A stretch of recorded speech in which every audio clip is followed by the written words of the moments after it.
Ya empezó. Hola, soy Paulina y hoy les voy a hablar sobre los músculos de cabeza y cuello.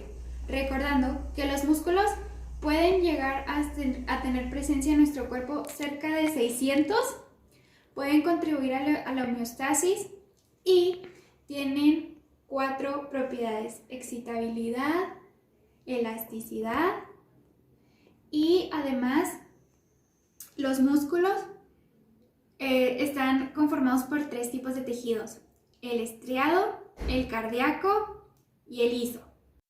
Bueno, empezando con el músculo frontal, este tiene su origen en la gálea aponeurótica y se llega a insertar en la piel de manera superior al borde supraorbitario. Este músculo tiene la función de mover el cuero cabelludo en un sentido anterior, elevando las cejas y arrugando horizontalmente la piel de la frente. Ahora, el auricular de los ojos, este está constituido por 3 porciones: palpebral, orbitaria y lagrimal, el cual tiene su origen en el hueso frontal o el canal lagrimal y permite la acción de cerrar los párpados. El músculo orbicular de la boca está constituido por 2 porciones, la porción marginal y la porción labial, el cual tiene su origen en la mandíbula y la parte maxilar. Su función, pues, es muy fácil: fruncir y cerrar los labios. Está insertado a la piel alrededor de la boca. El músculo macetero, su función, pues, es masticar los alimentos y su origen se divide en 3. Sí, este tiene 3 partes. La parte superficial, que se origina en la parte inferior de nuestro arco cigomático y se llega a insertar en el ángulo o el borde de la rama ascendente de la mandíbula.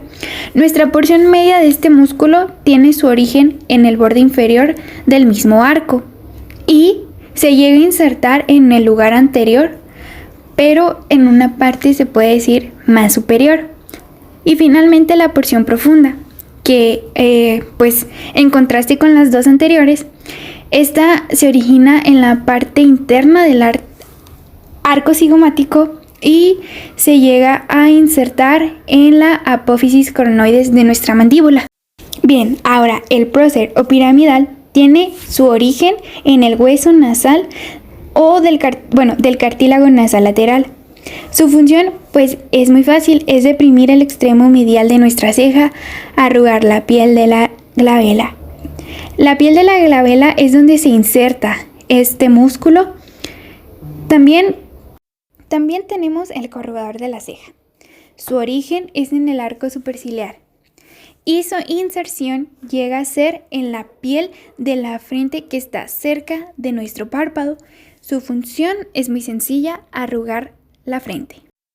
Ahora bien, el elevador del labio superior y del ala de la nariz tiene su origen en el maxilar y su función es dilatar los orificios nasales y subir el labio.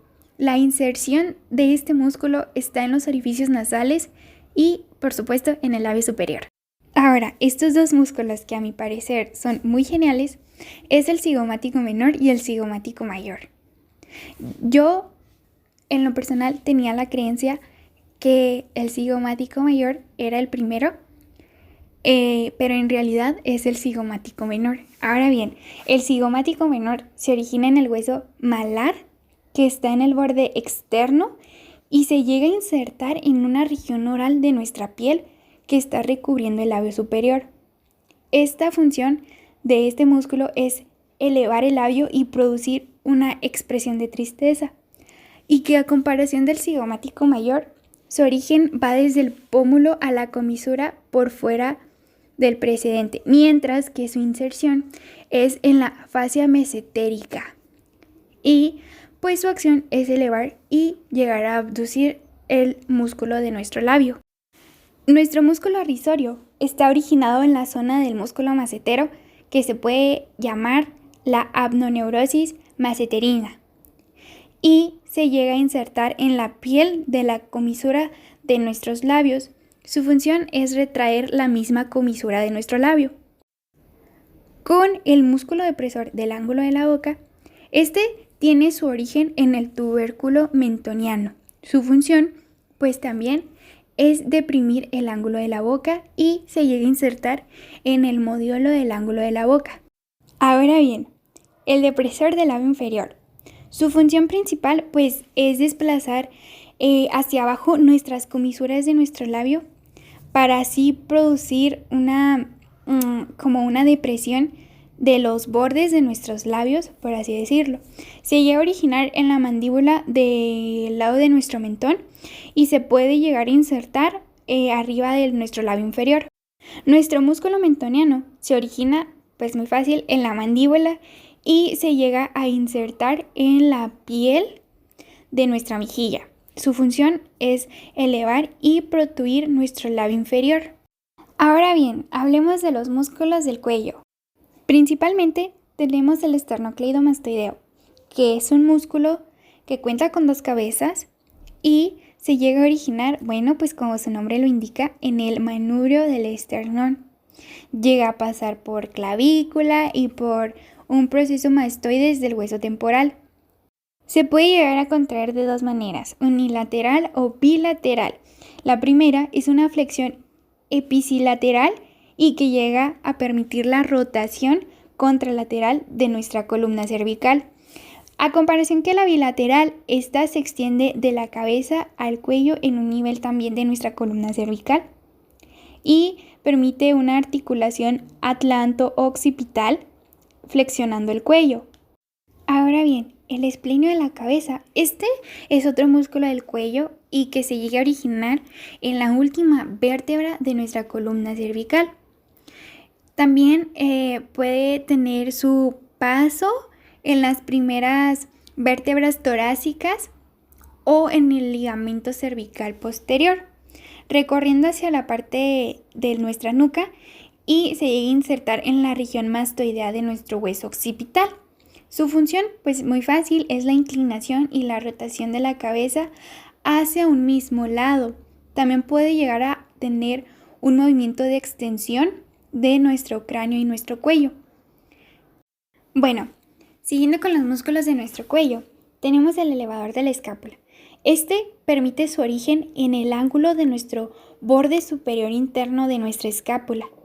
Al pasar sus fibras en la apófisis transversa de las tal vez 4 o 5 vértebras cervicales, puede tener su inserción en el músculo esplenio por debajo de este.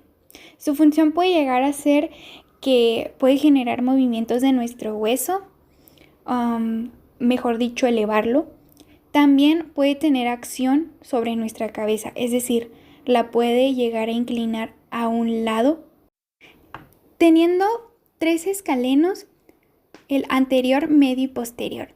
El primero tiene su origen en la apófisis transversa de las vértebras cervicales, que pueden llegar a ser de la vértebra número 3 hasta la 6, y permite su inserción en el borde interno de nuestra primera costilla. Bueno, una de sus funciones, pues como lo dijimos, puede llegar a ser elevar nuestra primera costilla, recordemos que es donde tiene su inserción. También permite una contracción ipsolateral que puede llegar a provocar una inclinación de nuestro cuello y una flexión también de nuestra parte anterior del cuello. Ahora bien, el escaleno medio se origina en la apófisis transversa de las vértebras C2 y C7. Puede llegar a unirse en la primera costilla. Su acción pues podría ser elevar la primera costilla, recordemos que es donde se insertan, y una rotación del cuello hacia un mismo lado. Esta, como tiene su inserción en las costillas, tanto el escaleno medio como el anterior, puede llegar a contribuir a los movimientos que nosotros hacemos al momento de respirar. Y finalmente el escaleno posterior.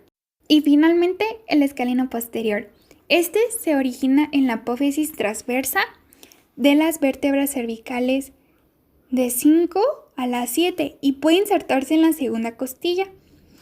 Como este tiene su inserción en la segunda costilla, Pues bueno, su función puede ser inclinar el cuello a un lado opuesto. Ahora bien, el músculo omoioides tiene su origen en el ligamento escapular transversal y o en el borde superior de nuestra escápula media. Su inserción se llega a dar en el borde lateral inferior de nuestro hueso yoides.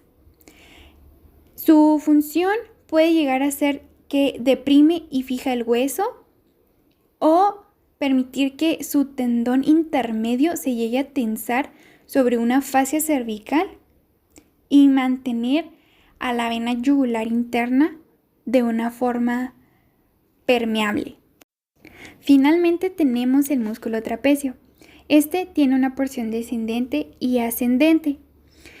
Por ejemplo, la porción ascendente tiene procesos espinosos y ligamentos supraespinosos en vértebras como la T4 hasta la T12 y se llega a insertar en algún tercio lateral de nuestra clavícula, mientras que el descendente está en el tercio medial de nuestra línea nucal, de nuestra nuca, y puede tener su inserción en la protuberancia occipital externa. Su función puede llegar a ser desde estabilizar nuestra escápula, porque recordemos que es donde tiene su ubicación, y puede llegar a controlar los movimientos de nuestro hombro o de nuestra extremidad superior. Es muy fácil saber cuáles podrían llegar a ser sus movimientos de cada uno de nuestros músculos simplemente si llegamos a conocer nuestra ubicación. ¡Wow! La anatomía es muy bonita y te invito a conocerla.